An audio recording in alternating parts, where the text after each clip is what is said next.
What's up, guys? Jesse Rush with Fling Got Bows. I've got some cedar arrows here from Three Rivers Archery, and they came 31¼ inches, and they were a little too flimsy. The spine was a little too weak for my bow.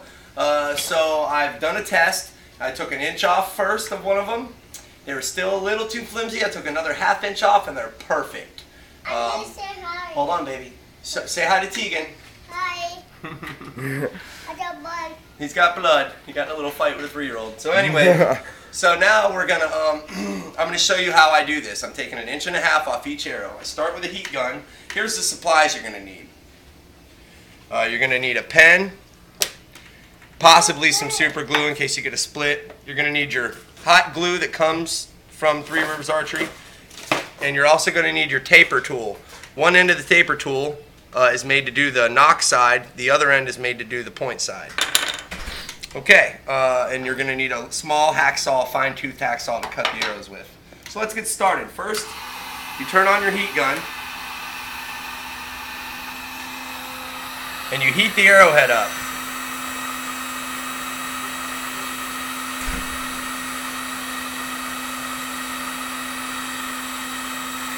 Once it gets hot enough, you'll notice it wanting to slip right off. But I like to grab pliers and help it. And there it goes. You just sit that to the side, it's pretty hot.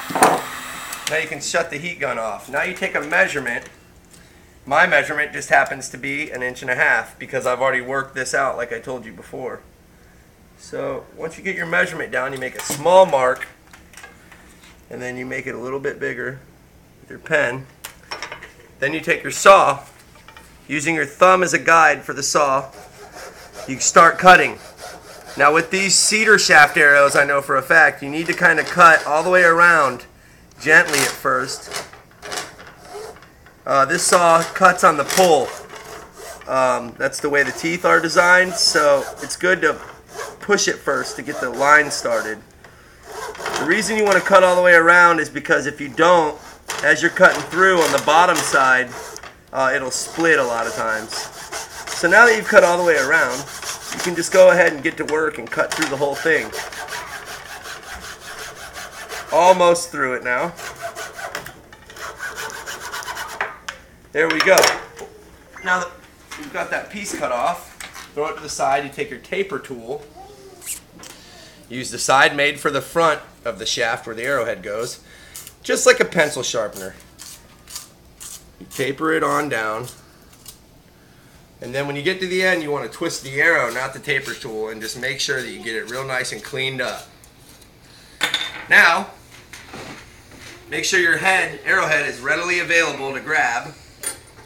Should be somewhat cooled off now to where you can touch it with your hands. Turn the heat gun back on.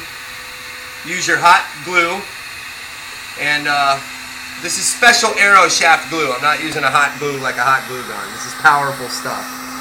You want to heat the tip of the arrow slightly as to not discolor it, and you want to heat the hot glue a lot, and get it nice and melty, almost like pine pitch if you're into traditional or primitive arrows.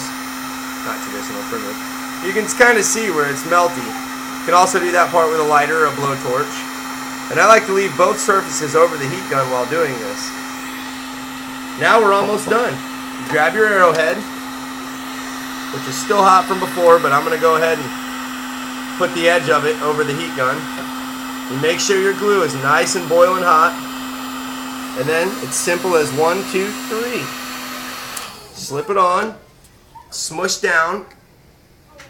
Now the final tool, and a very important one, is this small piece of cardboard.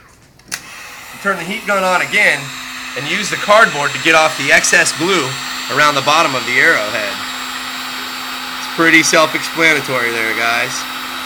Once you're done, you're cleaned up and nice, and you've done this to all your arrows to get them to the right size, you have a great flying wooden traditional cedar shaft or pine shaft or poplar, whatever your shafts are made of.